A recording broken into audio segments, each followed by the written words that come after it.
Opa pessoal, Lê aqui para mais um vídeo e dessa vez, tanto para fazer uma indicação de um canal como de fazer um react sobre o canal do Estudo de Animação. Que canalzinho bom, rapaz, é canal para se estudar, tá? Muito bom, já assisti a vários vídeos, ótima análise, ótimo aprofundamento. Bruto, é um cara que sabe o que tá falando. Então, é um canal, se você gosta de animação e gosta de estudar sobre animação, fonte primária. Pelo menos no sentido de vídeo. Muito bom, qualidade muito boa. E ele vai fazer um vídeo muito interessante sobre ranqueando animações do Oscar, tá bom? Aí o cara vê o react, vê o que ele acha, se bate aqui as coisas. Apesar de eu realmente não ligar tanto para premiações como o Oscar, é inegável que elas têm sua importância, mais do que o reconhecimento. Todo mundo aqui. Eu só tenho 10 anos que eu não ligo tanto esse Oscar. Eu gosto mais da diversão. O Oscar, para mim, é muito mais a mítica elaborada perante ao Oscar, muito mais. Ele é muito mais um local do que algo. Olha, como assim? Se eu fosse resumir, o Oscar é uma data que as pessoas lembram para lembrar de falar sobre as obras do entretenimento que elas gostam. Seja o debate se vale ou não vale, seja se faz sentido ou não faz sentido. É muito mais o exercício da arte, ou o exercício de lembrar, de falar sobre essa arte. Não que isso não aconteça nos outros dias, muito pelo contrário, mas é mais porque está um grande número de pessoas falando sobre. A maior contribuição do Oscar é essa. Agora o resto é resto, viu, meu irmão? Conhecimento puramente artístico ou de algum tipo de qualidade. Ele vai falar dos curtas. Vou pular direto pros filmes, tá, pessoal? Vejam aqui os curtas. Não vou falar dos curtas porque falta para eu assistir alguns, então eu não quero ver todos. E também, porque eu já falo bastante, eu não quero um vídeo de mais de 2 horas. Eu particularmente gosto delas porque servem como um filtro interessante do que está acontecendo no cinema. O público comum é uma métrica interessante, não é a melhor métrica, mas é uma métrica legal. É uma métrica boa porque normalmente fura a bolha, você traz algo novo, como também não é totalmente descolado. O Oscar tenta ser, entre aspas, cult ao mesmo tempo que mainstream. Então ele faz um meio que, para quem gosta, é medíocre, mas para quem não estuda animação, para aquele entusiasta, para aquela pessoa, é uma métrica interessante. Não é tão incomum eu ver, indicado ao Oscar, vou dar uma chance. É a maior de todas as extrapolações, principalmente para aquele seu pai, para aquele seu tio. Ainda tem aquela coisa, foi indicado ao Oscar, algo aí tem. Mesmo que a gente discorde dos vencedores ou da própria lógica da premiação, elas ainda são um termômetro curioso da indústria. E como um canal perfeito, resumi o que eu falei tudo agora. Focado em animação, acho que faz sentido eu dar uma olhada no que tem de mais interessante de animação no Oscar desse ano. Então neste vídeo eu vou ranquear todos os filmes indicados nas 2 categorias de animação, pontuando o que eu acho que merece alguma atenção ou não. Introduções feitas, então bora pro vídeo. Deixa eu pular aqui direto pros filmes. A variedade de movimentos é realado. Esse fica Snail, onde acompanhamos sobre a categoria. Snail, rapaz, esse aí eu não gostei. É interessante, mas parece uma comida que você tirou o sal.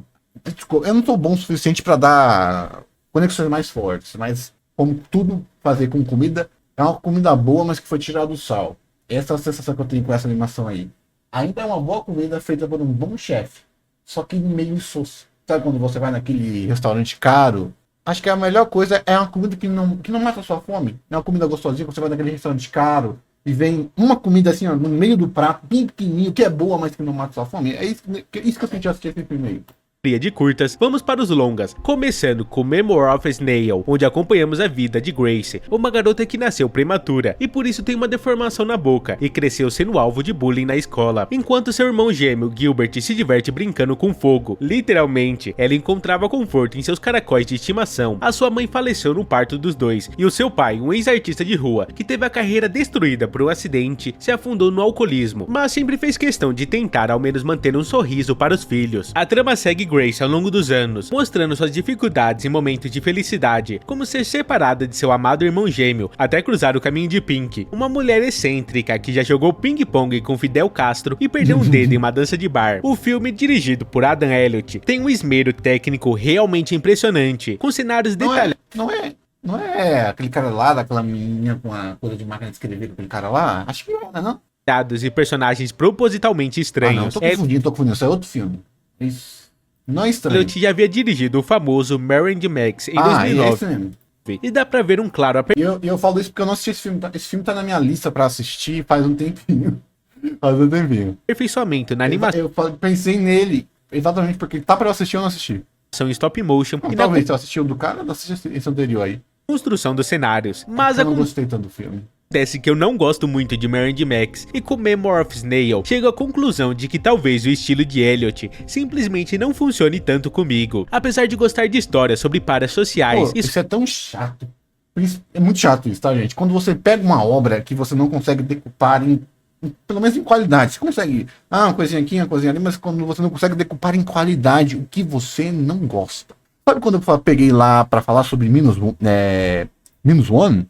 Aonde eu falei que a atuação japonesa não me apetece, mas talvez seja a atuação japonesa naquele filme, porque tem outros filmes de atuação japonesa que eu gosto, mas a média eu não gostar é aquela coisa que você não consegue decupar em qualidade. Na verdade, você não consegue nem decupar em gosto do porquê você não gosta tanto. Parece que só não bate.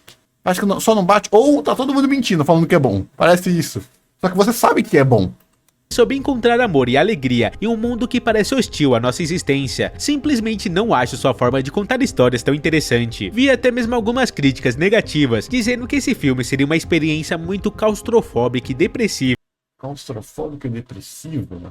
Cara, eu diria mais estranha do que isso. Muito provavelmente quem assistiu teve essa sensação baseada na estranheza, na dicotomia. Principalmente porque esse diretor, ele trabalha muito, pelo menos esse filme, ele trabalha muito com dissonância. Fala, mas mostra ao contrário, para que você se conecte sem se conectar. É muito interessante quando você fala sobre a aparência, sobre o belo, sobre o parasocial, sobre aquele que está desconectado, ao mesmo tempo que a própria animação parece que quer te desconectar, ao mesmo tempo que, em certo grau, funciona. Porque a animação quer te desconectar, ao mesmo tempo que a história quer te conectar. O que dá uma dicotomia boa. Então, muito provavelmente, isso que criou em algumas pessoas ansiedade. E fez até elas se sentirem ruins consigo mesmas. Porque elas perceberam que com a animação, elas estavam fazendo aquilo que a obra está criticando. Pelo menos na sua primeira experiência.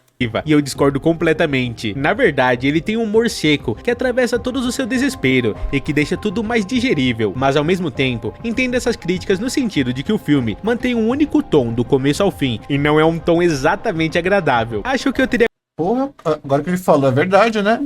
Caraca, a diferença de um cara bom. Realmente, o problema é o tom. O problema é o tom.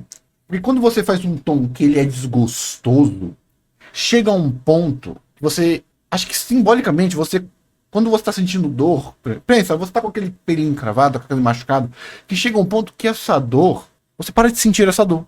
Só que se você faz uma obra que é para causar dor, e ela para de causar, você realmente acertou?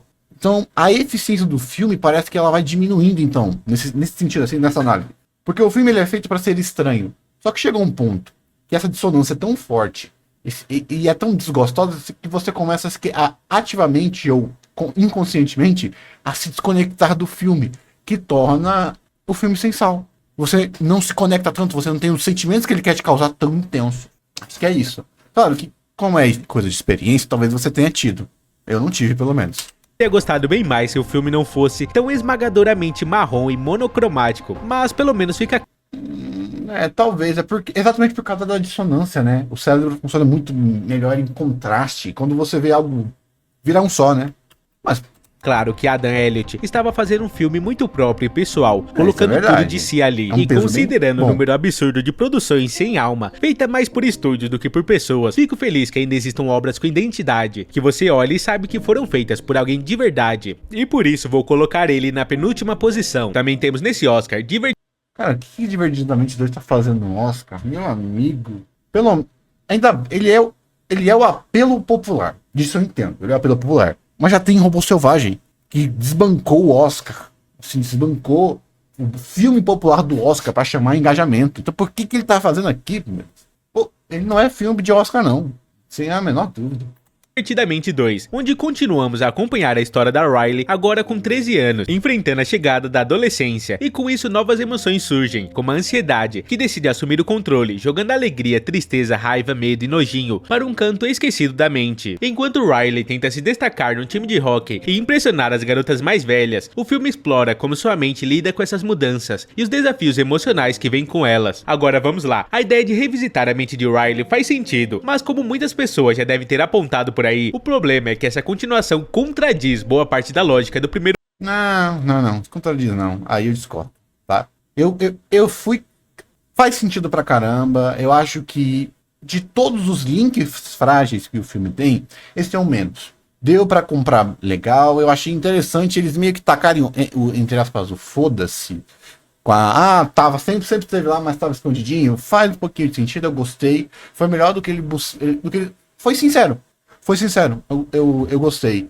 O filme divertidamente apresentava as emoções como a interação entre 5 estados básicos: alegria, tristeza, medo, raiva e nojo. Uma ideia inspirada em alguns estudos psicológicos e que servia porque senão o vídeo não acaba de novo. Como base do funcionamento do mundo interno da Riley. A grande sacada era justamente mostrar como essas emoções não atuam de forma isolada, mas sim em conjunto, criando sentimentos mais complexos conforme ela amadurece. E Divertidamente 2 simplesmente descarta essa ideia, em vez de aprofundar a interação entre as emoções. Concordo que seria muito mais interessante. No meu vídeo eu falo sobre exatamente que um link melhor seria as emoções se dividirem pela complexidade e a intensidade, para no final elas morrerem entre elas se juntando de novo. Eu gostaria muito mais. Só que eu entendo a questão mercadológica e de merchandising. E que a justificativa foi boa o suficiente. Não é que são novas emoções, é porque agora as emoções estão mais intensas. A raiva vai lá, toca um pouquinho e tá mais intenso.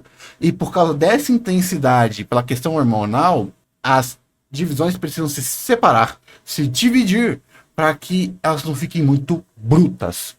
É muito mais a consciência da sua consciência, a consciência da complexidade, é você tomar consciência da sua complexidade nesse sentido mental, do que propriamente você decupar as suas emoções. É muito ao contrário, tá? Não é que ela não sentia, por exemplo, muita gente fez essa crítica de não sentia ansiedade antes. Não. É que agora você tá com tudo tão em disparate que o simples se torna muito maior. Porque as suas emoções entraram em conversão.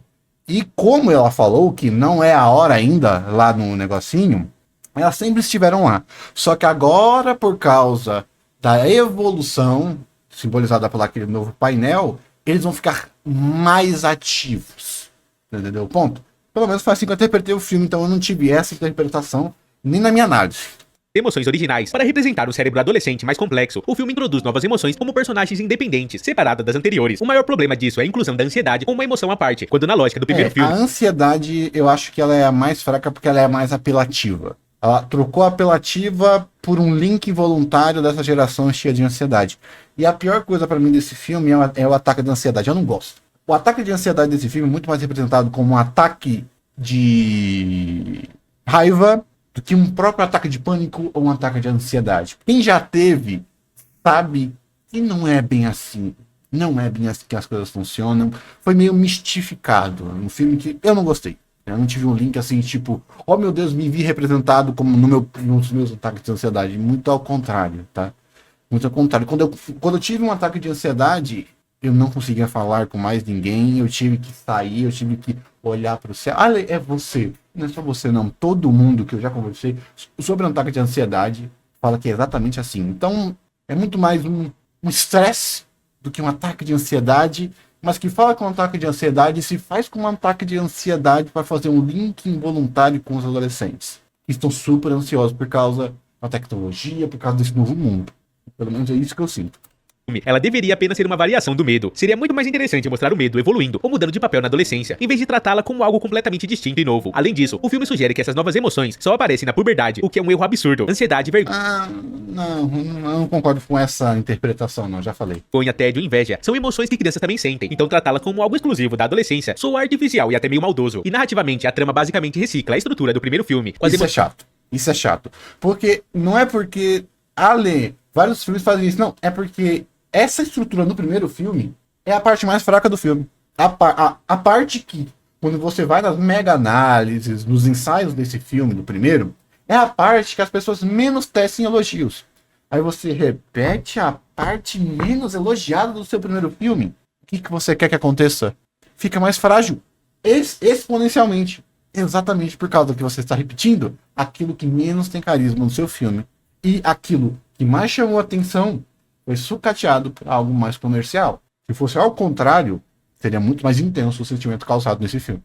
Emoções antigas precisando fazer uma jornada de volta ao centro de controle, o que é no mínimo preguiçoso. Agora, em termos visuais, o filme é tão impressionante quanto você esperaria de um estúdio com padrão técnico da Pixar. O primeiro já era uma das animações mais complexas do estúdio em 2015, especialmente pelo uso avançado de física de partículas, e essa sequência mantém esse alto nível. Mas, sendo bem sincero, isso nem é mais um grande elogio, porque a Pixar sempre entrega um visual impecável.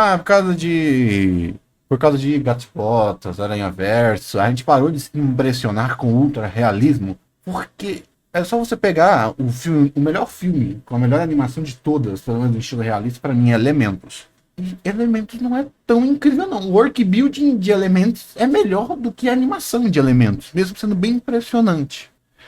É aquela coisa, é um brilho que brilha pouco, é uma vela que está se apagando, é uma vela que brilha no meio de LED, basicamente, que eu diria.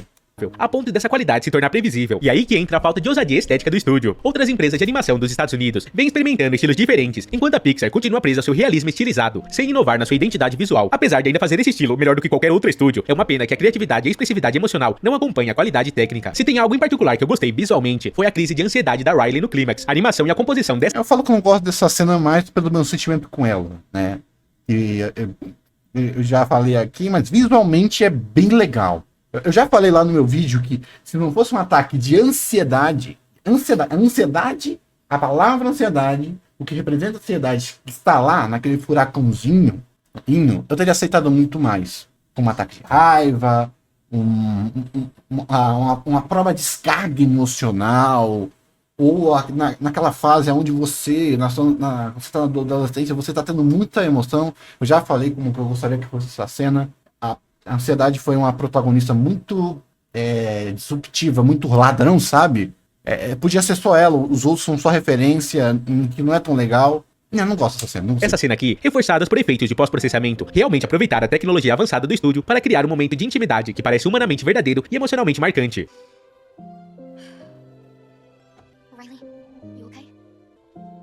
Mas é isso, não gosto tanto do filme, então vai ficar na última posição. Agora vamos para Robô Selvagem, uma animação que acompanha Ross, uma robô altamente avançada que naufraga e acaba presa em uma ilha deserta. Sem entender seu propósito nesse ambiente selvagem, ela aprende a sobreviver interagindo com os animais locais e aos poucos cria laços com a floresta. O maior desses laços surge quando ela adota um filhote de ganso órfão, cuidando dele como se fosse seu próprio filho. Enquanto enfrenta desafios naturais e tenta entender sua identidade, Ross começa a perceber que sua presença na ilha pode ter um significado maior. Indo direto ao ponto sobre o filme, visualmente achei ele muito bonito e interessante. Faltou -1, -1 não dá. Seria muito melhor -1. Muito provavelmente ele ia ficar no mesmo local de Divertidamente 2, mas -1 é muito melhor que Divertidamente 2. Até tem o Bumblebee insuportável, sim, mas ainda assim a entrega e a complexidade do texto é melhor que Divertidamente 2. Mas o roteiro me irritou e chegou até mesmo a ser cansativo. Mas falando primeiro da estética... Nossa, o roteiro te irritou? É porque ele é muito simples e o ritmo não é tão gostoso. Como eu falei no meu vídeo, Robô Selvagem ele é gritado, né? Ele tenta ser grandioso o tempo todo, que no final parece que ele tá tentando fazer tudo ser grandioso demais, né? No meu vídeo, em Flow, eu falo um pouquinho mais disso. Ele parece que ele grita, ele fica gritando, em vez de fazer a temática. O próprio... Eles ter faltos de tempo já não é tão legal. Não tem muito como reclamar, não. A pintura digital que a DreamWorks estreou em Gato de Botas 2 se encaixou perfeitamente na ambientação da floresta, criando um clima aconchegante e sereno. Só que Robô Selvagem não executa esse estilo com a mesma qualidade, tanto por algumas decisões questionáveis, quanto pela sensação de que o orçamento para a renderização não foi suficiente. Ainda assim, a estética de livro ilustrado... Discordo. Eu ainda continuo achando esse filme com a animação mais linda. Não, acho que Tartarugas Ninja é melhor. Então esse ainda é o segundo filme com a animação mais linda que eu já vi.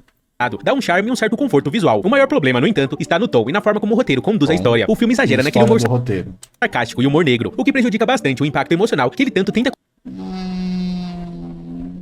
Exagerado, eu concordaria se o começo não fosse tão rápido. Só que por ser rápido, quebra o tom e quebra o ritmo do filme.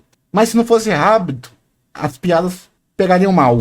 Prefiro culpar o ritmo e o tom melodramático e grandioso do que as piadas, porque elas funcionaram. Essa acidez serviu muito bem para quebrar o choque da selvageria. Para quando a convergência da selvageria para o humanismo, já que parece que é homem versus natureza, mas não, é o selvagem ficando humano e o que era humano ficando selvagem, dado a antropomorfização dos personagens, eu acho que combina. Acho que combinou. Eu acho que é outra coisa.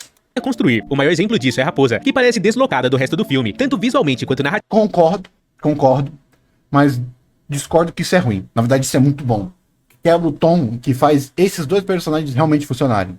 A robô só funcionou pra mim por causa da raposa. E a raposa só funcionou pra mim por causa do robô. Foi como eu abri aquilo antinatural, pegou aquele que era mais natural. Foi ela ficando malandra e a raposa ficando humana.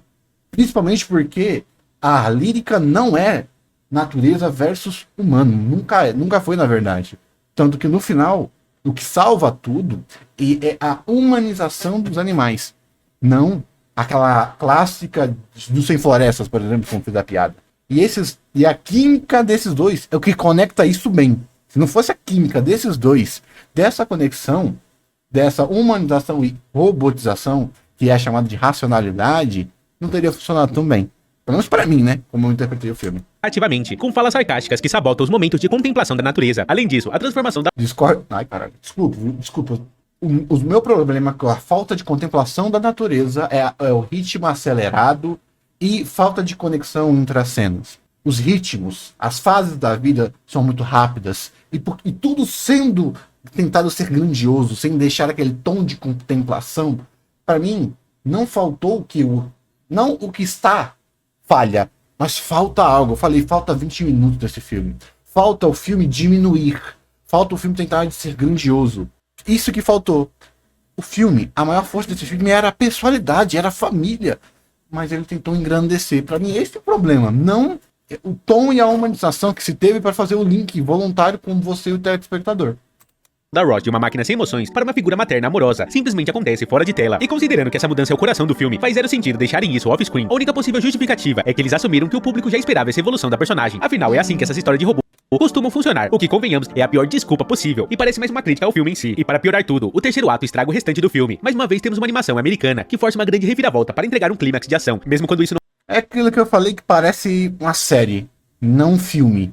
O ritmo é igual o sábio lá, o ganso sábio, que força demais. A grandiosidade e a morte força demais. É narrativo de livro, né? Se eu não me engano, isso aí é um livro, que é muito espaçada no livro, que foi comprimida num filme. Acho que é isso que ele tá querendo dizer, essa falha. Não faz sentido nenhum para a história que está sendo contada. O final é simplesmente ruim. Então, apesar de gostar muito de coisas visualmente, especialmente a iluminação, que é bastante inteligente... Não acho que o final seja ruim, não. Eu acho que ele é menos do que a história merecia. Mas não diria que é ruim. Principalmente porque o final, ele é um anticlimático que eu gostei. Eu gostei de ser anticlimático. Principalmente porque o filme tava toda hora sendo grandioso. Toda hora se jogando pra cima. E as anticlímax no final, eu falei... Pô, pelo menos um pouco de sutileza na interpretação. Pra deixar um cliffhanger pros próximos filmes. Valeu. O tom e a narrativa são muito fracos. Vou deixar ele na terceira posição, mas quase numa quarta. O próximo da lista é Flow, que acompanha um gato solitário tentando sobreviver após uma grande enchente. Na terceira posição, mas quase numa quarta. O próximo da lista... Não, desculpa, é que eu fiquei spoiler, não consegui ver. Se tá Flow em segundo? Flow abaixo de Wallace? A Vingança? Poxa... É legal que eu tenho vídeo de quase tudo isso, né? Então... Tá lá a minha argumentação do que eu achei dos filmes, pô. Nossa, mas eu gostei tanto de Flow. Adorei. Eu tenho fraco por filmes interpretativos. Quando eu assisto um filme interpretativo, eu sinto que eu assisti 2, 3 filmes, pelo menos quando é bem feito. Então... vamos ver. Este é Flow, que acompanha um gato solitário tentando sobreviver após uma grande enchente. Ele encontra abrigo em um barco à deriva, onde precisa conviver com outros animais de diferentes espécies. Flow é um filme muito interessante, mas visualmente bastante problemático, o que foi uma surpresa pra mim. Visualmente problemático? Caralho. Peraí, deixa eu dar pra ele dica. Será que a dissonância? Os personagens têm bem menos características do que o ambiente, será que é isso? Considerando o quanto ele tem sido aclamado, o design de som é sem dúvida um dos pontos altos, com efeitos que criam uma ambientação incrivelmente imersiva. Minhas cachorras, aliás, não ficaram nada felizes com isso.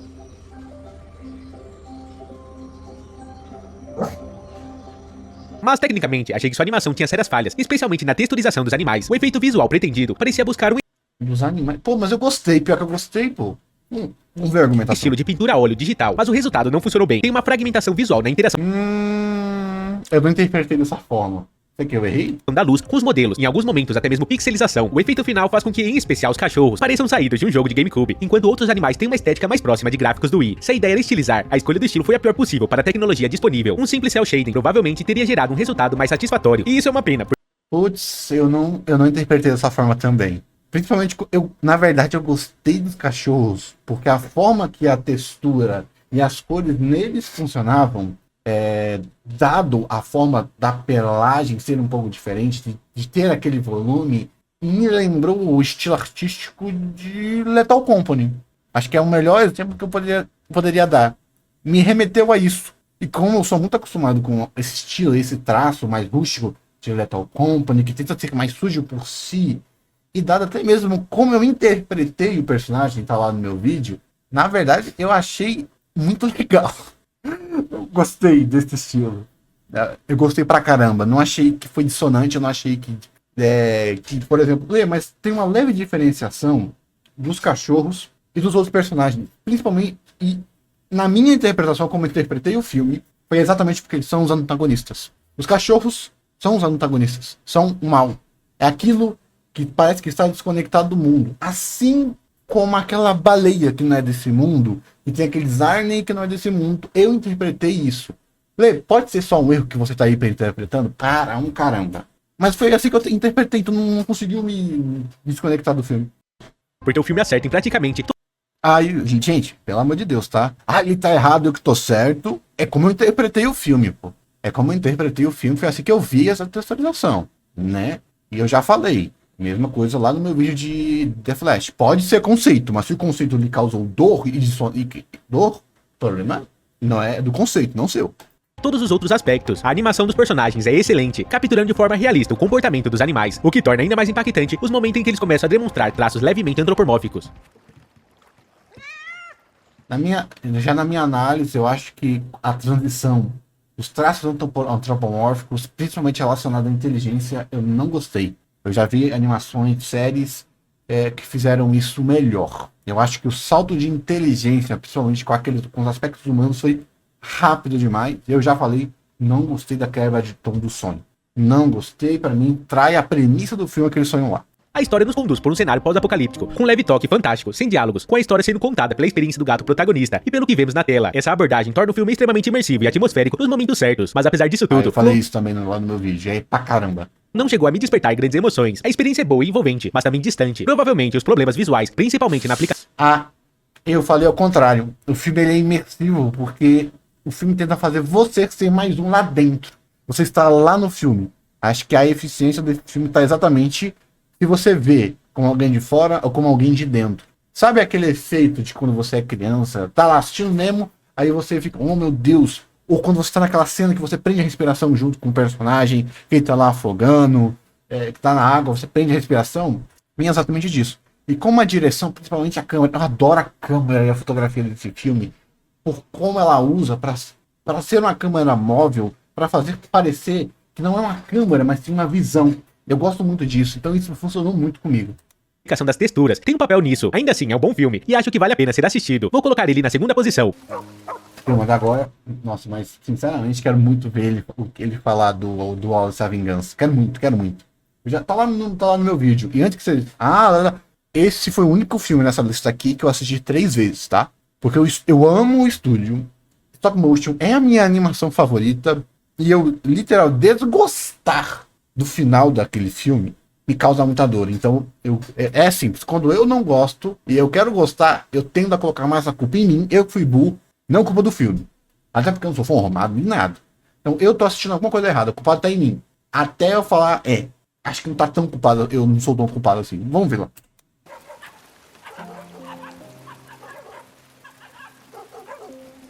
E para fechar, temos o Wallace and Gromit, A Vingança, que é o mais novo longa do estúdio britânico Aardman, famoso por suas animações em stop motion. Na verdade, eu coloco ele abaixo de Robô Selvagem.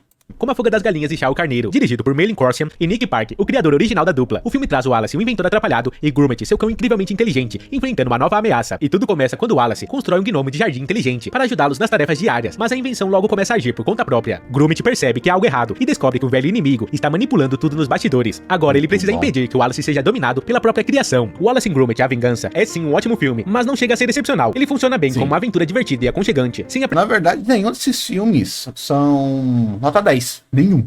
Vocês viram o quanto eu casquei no próprio Robô Selvagem, no próprio Flow e no próprio Wallace e Gromit. Não são filme 10. Lê, o que é um filme 10 pra você? Gato de Botas. É aquele filme que eu não consigo. Eu tentando caçar defeitos, não consigo. Literal, eu não consigo ver nada de defeito no filme, né? E não é esse tipo de filme 10 pra mim. É aquele tipo de filme que no link bruto eu não consigo melhorar em nada o filme. Evidencia a genialidade. E quando eu vou fazer uma mega análise, eu não acho defeitos. E até mesmo que poderia ser dito como um defeito, eu não consigo tirar um ponto. Que dá aquele famoso, entre aspas, 10. Pretensão de ser grandioso ou inovador, o longa é mais contido do que a Batalha dos Vegetais de 2005 e, de certa forma, até menor em escala do que alguns dos curtas clássicos, como As Calças Erradas e Tosa Completa. A ideia aqui parece ser simplesmente proporcionar um filme leve e agradável, que pode ser assistido em família, sem grandes surpresas ou ambições artísticas ousadas. O enredo... Em família, não. Eu acho que é mais a sensação de curta que esse filme tem. De episódio com mais orçamento. Eu preferiria dizer assim. É um episódio estendido com mais orçamento. É isso que parece aí. Acompanha mais um episódio da vida excêntrica de Wallace e do seu cão Gromit, que novamente precisa lidar com as atrapalhadas de seu dono, sem grandes reviravoltas ou mudanças na fórmula da franquia. O aspecto anti-tecnologia, um dos temas presentes na história, é abordado de forma bem sutil, sem soar alarmista ou moralista. Em vez de na verdade, eu diria que não é que ele é abordado de forma sutil, eu acho que ele termina não satisfatório.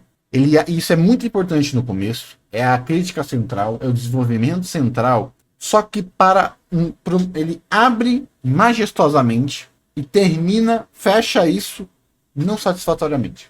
É aquilo que eu falei lá no meu vídeo, que começou reforçando isso, entendeu?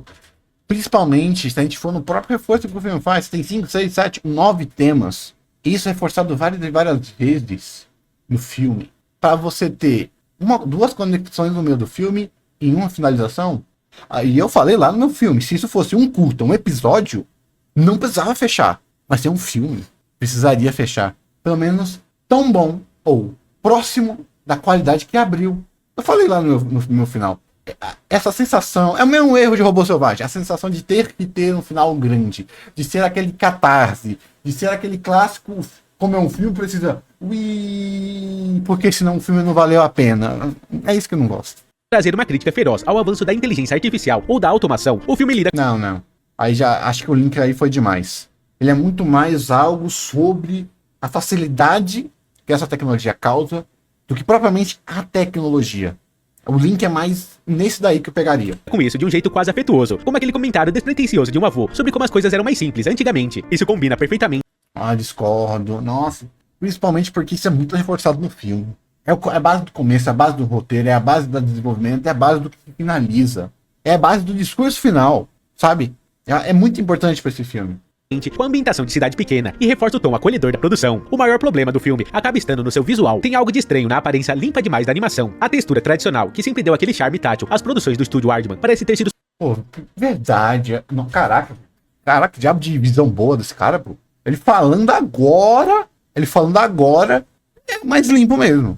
Além do que você tá falando. Só pegar gansos vegetais, essas coisas. A animação faz questão de deixar as digitais passarem,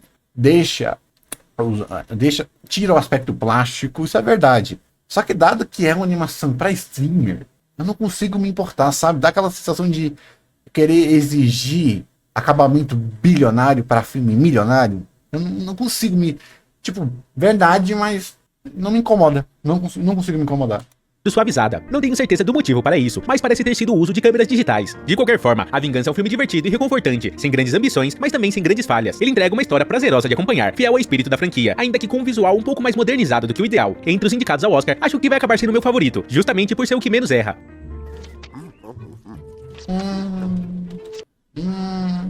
Eu vou ter que discordar, viu? Desculpa, mas eu discordo, viu? Tá lá no meu vídeo, não gostei. Eu já falei. é o ato final. Eu não consegui gostar daquele ato final. Eu achei ele artificialmente grandioso demais. Não gostei do sucateamento dos robôs. Não gostei dos facilitadores. Não gostei dos facilitadores narrativos. Não gostei de como a emoção dos dois personagens foi colocada. E não gostei da simbologia dada pela sua solução. E não gostei literal do ato final. Foi mal. Oh dear, more bills. Inventing doesn't come cheap, does it? Mas é isso, como falei na introdução, a parte de curtas desse ano no Oscar seguiu a linha dos últimos anos. Por exemplo, assim como em 2024 tivemos Let a Pig, agora em 2025 temos Magic Candies. São dois filmes bem diferentes, mas com ambições muito próprias e capacidades técnicas à altura do que se propõe a fazer. Já nos longas, filmes como Flow não me parecem ter essa mesma solidez técnica. Ou melhor, não conseguiram alinhar bem suas qualidades para contornar as limitações da produção. Em outras circunstâncias, eu provavelmente teria gostado muito mais desse filme. Enquanto isso, Wallace and Gromit acabou sendo um filme confortável dentro de um estilo que já se provou mais do que eficiente e refinado. Mas sinceramente, esse ano eu gostaria de ver algo novo, algo que realmente tivesse mais impacto. Afinal, nos últimos anos tivemos... Acho nota 10, né? A gente veio de uma sequência de animações do ano que tava difícil, pelo menos, pra gente achar uma. Quando tá brigando nota 10, pô, é difícil você... Pô, pra mim ainda o ano mais difícil foi Ilha dos Cães e Aranhaverso. Ali foi o fogo, viu? O Menino e a Garça, Gato de Botas 2, Pinóquio do Guilherme Del Toro e por aí vai. Todos esses foram bem mais interessantes do que os destaques desse ano. Mas é isso, esse é o Oscar que temos. E o Oscar dificilmente dá atenção para os grandes filmes de verdade. Fora do Oscar ainda encontramos obras-primas modernas, como Look Back, que se você ainda não viu, com certeza está perdendo Não veio no Look Back, não. grandes destaques das animações do último ano. Mas então é isso, muito obrigado por assistir até aqui. Se gostou do vídeo, não se esqueça de curtir. Já dando coisa. Esse foi muito chato, ele ficou discordando com a gente. É opinião, é interpretação. Literal, o filme clicou mais comigo. Aí eu fui lá, talvez interpretei o filme. Pra ele pegou o filme do Wallace Gromit, interpretou de uma forma, já eu interpretei aonde o começo tem uma qualidade excepcional e eu percebi uma leve queda na reta final. E essa leve queda, pra mim, me doeu muito mais do que a dissonância que ele teve com a capacidade visual da animação. Talvez ele é muito mais cabreiro com a animação, ele estuda animação. Talvez ele conseguiu ver naquela animação, aquela dissonância e coisas que eu não vi, o que é de boa. Eu tô literal dando a minha interpretação, a minha forma, que é a minha verdade. É só esse ponto. Ali, mas você tá muito combativo, você tá muito... Precisa ficar falando nos comentários que sou muito... Como é que fala aí? Egocêntrico. Não é egocêntrico, é... aquele cara arrogante, pedante, acho que a pessoa fala. Mas é como eu interpreto, né? E dado que todos esses filmes, pelo menos que até aqui teve, eu tive uma análise, eu reforço a minha análise. É a forma que eu interpretei, é a forma que eu vi. Se eu não tiver o diretor falando, ou algo que prove, eu vou ficar com a minha verdade. Só esse ponto. Mas mesmo assim, eu gosto de fazer esses debates, é muito divertido. Principalmente de ver uma pessoa que eu confio, que eu gosto do trabalho e que eu acho muito sapiente, e sem dúvida sabe até bem mais do que eu. Gente, deixa eu ver aqui. Só para, pelo amor de Deus, deve estar por aqui. Aqui, ó, esse vídeo. Que vídeo bom. Eu peguei uma animação aqui, a mais antiga, para assistir. Na verdade foi duas, mas vocês me entendem. Que pedrada. Tá bom? Se vocês não tem nada que assistir, 10 filmes pra vocês assistir aqui. 10 filmes. E sejam felizes. Vai valer muito a pena. Tá? Muito obrigado. Vamos até o próximo vídeo.